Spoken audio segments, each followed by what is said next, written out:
कि देश के इतिहास में, संसदीय इतिहास में शायद पहली बार हो रहा है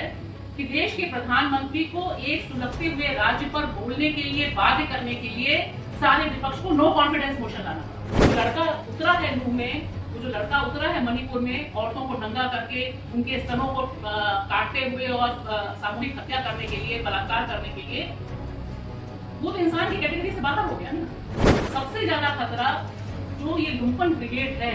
जो आपको हरियाणा, राजस्थान, तमाम जगह पे रिवॉल्वर घुमाते हुए, एक रिवॉल्वर रानी भी आई है, उसकी भी वीडियो चलते हैं। ये दरअसल जो फ्यूचर जनरेशन है उसको लुम्पन और अपराधी बना स्थिति आ रही है। उससे जो हिंदू औरतें हैं, आज की तारीख में इसे बोलना पड़ रहा है, ये की बड़ी विडंबना है, शो भी करने पड़ते हैं कई बार, लेकिन वो हकीकत है। और हिंदू औरतों के बारे में जो मिथ एक पैदा किया गया है, द सो कॉल्ड लव जिहाद कोट अनकोट के तहत, वो दरअसल हिंदू औरतों के ऊपर हमला है, क्योंकि बता दिया कि तुम्हारे पास दिमाग नहीं है। कि देश के विरोध में जो ताकतें हैं, जो मणिपुर को जला रहे हैं, जो नूह को जला रहे हैं, जिन्होंने गुजरात 2002 में जलाया, जिन्होंने एक कांस्टेबल के हाथ में ऐसी बंदूक दी जो किसी मुसलमान को चुन चुन के मारे, ये जो पूरा का पूरा डेवलपमेंट मॉडल है, इस डेवलपमेंट मॉडल को ही देश की तकदीर और देश का भविष्य और देश के विकास के तौर पे जो पेश किया जा रहा है, और पूरी डिबेट ये हो रही है कि इसको जो लोग चैलेंज कर रहे हैं, आज विडंबना है कि जो अमन की बात करने वाले लोग हैं वो देशद्रोही कोट अनकोट स्थापित हो रहे हैं। आज पार्लियामेंट के भीतर जिस समय पी सायनाथ की फोटो दिखा के अभद्र भाषा में बात हुई तो वाकई दिल दुखी हुआ मेरा, और उनको ये बताया गया कि वो किसान विरोधी है, देश विरोधी है। तो सवाल है कि ये जो विडंबना है, ये जो आयरनी है, जिन्होंने जिंदगी पूरी अपनी इंटेलेक्चुअल कैपेसिटी उन किसानों को, उन किसान आंदोलन को, आज की तारीख, देखिए तीर बहुत अंदर घुसता है, दोस्ती का जो तीर है ना वो नफरत के कलेजे में अंदर चला जाता है। तो किसानों की जो दोस्ती थी इस मुल्क से, इस मिट्टी से, वो जो खड़े हुए, उसकी चुभन इतनी तगड़ी है कि बार बार बताया जा रहा है कि जो किसान यहाँ जुटे थे, 700-800 किसानों ने जो शहादत दी थी, जो मरे थे,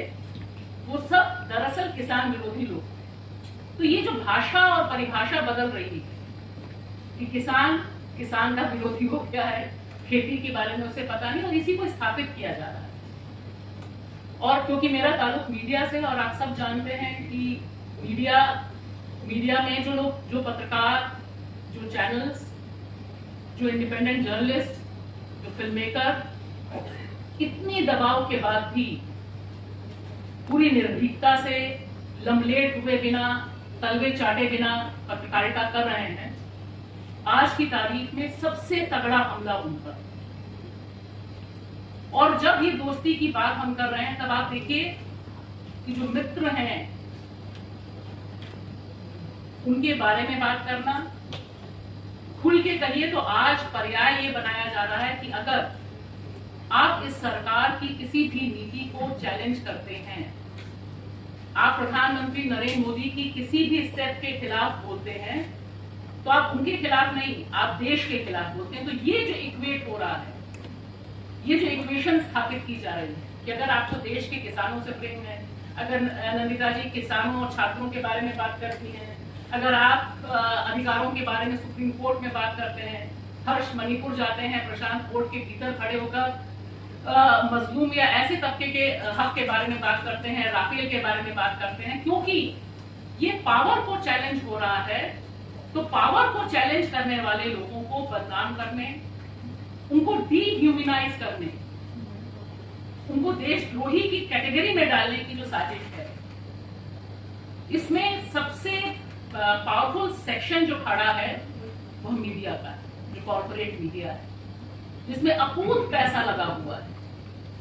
जब हम बात कर रहे हैं कि कैपिटल की बात की नंदिता ने, तो मुझे वही लग रहा था कि इस समय जो कॉर्पोरेट मीडिया है उसकी जो ओनरशिप है, जिसपे हम बहुत पहले बात करते थे तो लगता था लोगों को समझ नहीं आ रहा था कि क्या हो रहा है, लेकिन आज देखिए सुबह से तय हो जाता है कि प्राइम टाइम किस पर होगा, मणिपुर पे नहीं होगा,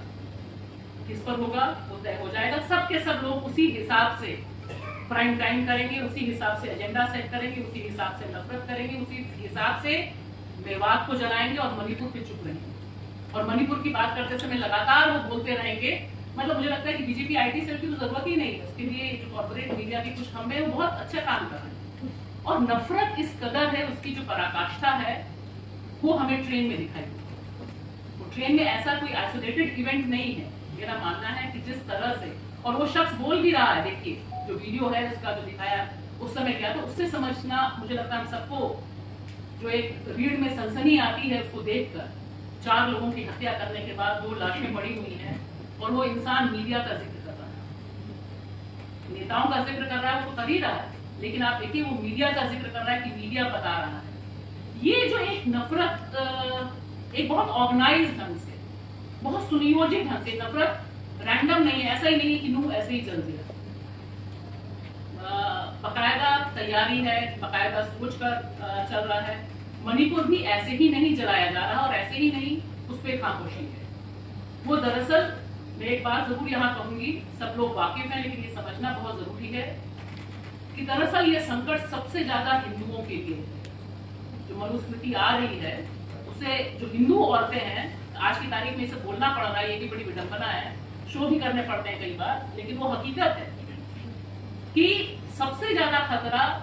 जो ये लुम्पन ब्रिगेड है,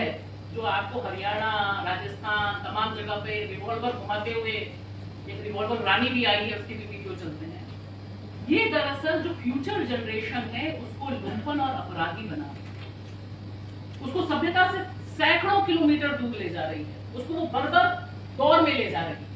वो जो लड़का उतरा है नूह में, वो जो लड़का उतरा है मणिपुर में, औरतों को नंगा करके उनके स्तनों को काटते हुए और सामूहिक हत्या करने के लिए, बलात्कार करने के लिए, वो तो इंसान की कैटेगरी से बाहर हो गया ना। वो तो सिविलाइजेशन में उस बर्बर युग में पहुंच गया जहां पर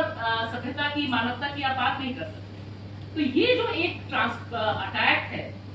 यह दरअसल अटैक अगली पीढ़ी पर है। अगर आप देखिए जितने लुम्पन ब्रिगेड्स हैं जो देश को जलाते हुए, महिलाओं पर यौन हिंसा करते हुए घूमते हैं, वीडियो बनाते हैं,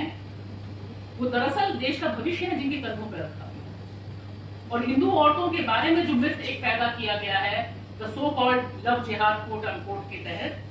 वो दरअसल हिंदू औरतों के ऊपर हमला है, क्योंकि बता दिया कि तुम्हारे पास दिमाग नहीं है,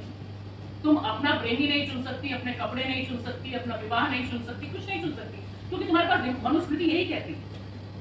कि औरत अपना डिसीजन नहीं ले सकती है। तो हिंदू औरत कैसे डिसीजन ले सकती है? गुजरात में जब हम बैठे हैं, वहां चर्चा हो रही है कि लव मैरिज जब होगी तब भी पेरेंट्स का कंसेंट जरूरी होगा। तो ये जो एक दौर है, तो ऊपर से लेकर नीचे तक जो नफरत का दौर है, और जिसमें जो लोकतंत्र के तमाम खंभे हैं, जिसमें न्यायपालिका का एक बहुत अहम योगदान हो सकता था, जो नहीं हुआ। मणिपुर को बाकी सब संस्थाओं ने फेल किया, सुप्रीम कोर्ट ने भी फेल किया। जब लोग पहुंचे थे वहां पर इंटरवीन करने के लिए, तो नहीं इंटरवेंशन हुआ। तो ये जो एक चीज दिखाई दे रही है कि राजा मोदी जी आते हैं तो दिखाई देता है कि रेड कार्पेट है और कोई आपके और उनके बीच नहीं आ सकता, मतलब कैमरे के बीच और मोदी जी के बीच, तो रेड कार्पेट के राजा की तरह चलते हैं। तो ये जो राजशाही का दौर है, कि अब आप सोचिए कि देश के इतिहास में, संसदीय इतिहास में शायद पहली बार हो रहा है कि देश के प्रधानमंत्री को एक सुलगते हुए राज्य पर बोलने के लिए, बाध्य करने के लिए सारे विपक्ष को नो कॉन्फिडेंस मोशन लाना पड़ रहा है। तो ये जो एक नफरत है, मुझे लगता है कि इसको काउंटर करने के लिए, इस पर बात करने के लिए, क्योंकि मुझे लगता है नफरत से बिना टकराए अमन नहीं आ सकता। अमन ऐसा नहीं है कि हम अंदर आपस में बैठ के सोचें कि ये सुरक्षित खेमा है, बगल में कुछ हो रहा है, उस पर हम नहीं बोलेंगे, हम आपस में प्रेम कविता का पाठ करेंगे, आपस में दोस्ती का पाठ करेंगे। नहीं, दोस्ती तभी संभव है जब वह दोस्ती इस आधार पर हो कि जो नफरत हमारे इर्द गिर्द फैल रही है, जो ये मीडिया एक लिंचिंग मॉब तैयार कर रहा है, मीडिया ये निर्धारित कर रहा है कि आप किसके प्रति घृणा करें, उसके खिलाफ हम जब तक अपने अपने स्पेसेस में बोलेंगे नहीं, खुलकर बोलेंगे नहीं, और निश्चित तौर पर ये जो दोस्ती है इसके बिना सरवाइव करना मुश्किल है। क्योंकि जो नफरत है, मैं तो गुड़गांव पार करके आई, देख के आई, लोग आज कह रहे हैं ना कि इतनी नफरत बोलने पे तो हमारा जिंदा रहना मुश्किल, कहाँ जाएंगे हम। ये जो एहसास है कि नफरत के खिलाफ बोलने का मतलब है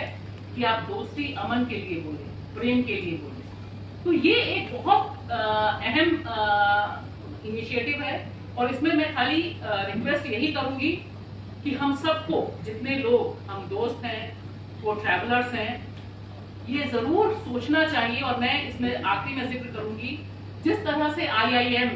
बेंगलोर ने एक लेटर जारी किया, उन्होंने कहा कि भाई नफरत को पालना बंद कर दो। बहुत पॉइंटेड लेटर है, बहुत अच्छा लेटर है। तो जो जहां है, हम सब जिस जिस भूमिका में हैं, अगर हम ये सोचें कि हमें नफरत के खिलाफ दोस्ती का काम करना है, कोई पत्रकार है, कोई वकील है, कोई टीचर है, कोई स्टूडेंट है, देश का नागरिक है, किसान है, मजदूर है, तभी इस नफरत का जो पूरा का पूरा एक ब्रिगेड चली आ रही है, इसे हम चैलेंज कर सकते हैं। और ये चैलेंज हम ही कर सकते हैं, कोई और नहीं कर सकता। ये भी मुझे पूर्ण विश्वास है कि इसका मुकाबला इस वतन में अमन की बेटियों से ही होगा और अमन के रखवालों से ही होगा।